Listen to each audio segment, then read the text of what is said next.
IFM News. Police Report. Idol Dennis, good morning and please kami. Good morning, Yes, good morning, Idol Lawrence. Ang tutuloy iti panagdarto ti tourist police kada itinagduma nga pagturuan sa tao direto nga summer vacation para palang iti syudad iti publiko. Inabaga ni Police Major Carlo Abing mga taulo ti tourist police nga nawaras iti tourist police na sigaw-sigaw kada ti beaches, river resort para palang iti panang bantay sa adan dagitay mapanadidigos iti reto kabara iti panyampuna iti apan nakalagip iti Holy Week no Semana Santa wala ang tini-report ni-record iti pulisya insidente iti panakalmes muna iti ilitiban na iti April 2 iti panakalmes iti may isa nga lalaki nga agatawan talog tupat nga ni Marlon Calude nga taga-barangay Uktan Alakapan Calayan may sunakit na pan nagpipiknik ken nakabulumatan sinda pa nag-inom nga rason meten iti na ipanakalmes naman iti report ti PNP kalpasanti masang oras nga panagdanggay dagiti kasisin na nadawdang awamatan ni Calude sa tagapunang napanda sinasara kin kalpasanti masang oras sa timpawmatan ti lugar ito iti inda panangalaw kin intraida iti Marcos District Hospital ngayon tinusay babamatlayang iti panagdara iti ni Dr. Evelyn Gay de la Cruz ang timusay iti biktima agaputi asphyxia secondary to drowning awan nagkiti iti baga na foul play iti panangatay iti na panakidigos apayat iti panakangilin iti Semana Santa iti metay April 2 masapay nga 13 years old met nga manipod iti barangay Surkel Dingras iti Pimusay agad nga iso nakitawan nagdigos iti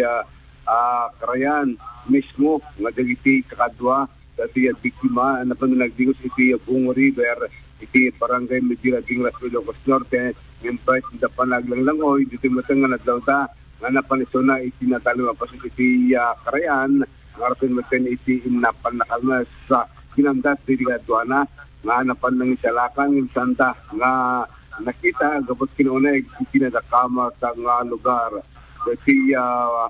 may isa nga teacher nga na trainer iti basic life support iti first aid kit iti mismo napan ng iwayat iti CPR iti biktima ng municipal iti biyag na intray mismo ti NDRMO dati biktima iti Dingras District Hospital ngayon dito matang na ideklara na dead na arrival babaeng kini Dr. Catherine Gamit Damaso daw gusto lang iti panakatay ti biktima pulang iti inapan nakalmes sudwa lang Idol Lawrence incident iti panakalmes ti Musay iti na i-record iti PNP apay iti panakangilin iti Semana Santa ngayon pwede kasta iti agdamag tuloy iti panagapatrolya dagiti tourist police para palang iti nakabantay dagiti pagdidibusan iti reto nga bakasyon iti sa bali nga bangir ada iti natili nga top 6 sa iti provincial level nga 1 person manipod iti pasokin Ilocos Norte natili sa agnagan 45 years old nga Manalon manipod iti barangay 5 dagila pasokin Ilocos Norte ng televisyon na babaeng bilag di warrant of arrest sa gamo pa lang iti kaso na illegal sale of dangerous drugs ti akusado kaya na ipayan iti piyansa nga 40,000 pesos Kabitin dito 2,000 pesos respectively iti sa bali pa yung kaso na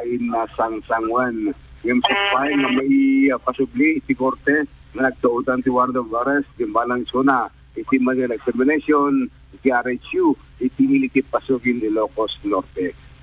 sige lang iti damdamag iti panakangil sa mga santa nga nakuntayo iti latong nga guntaway Idol Dennis Alipio Tatak IFM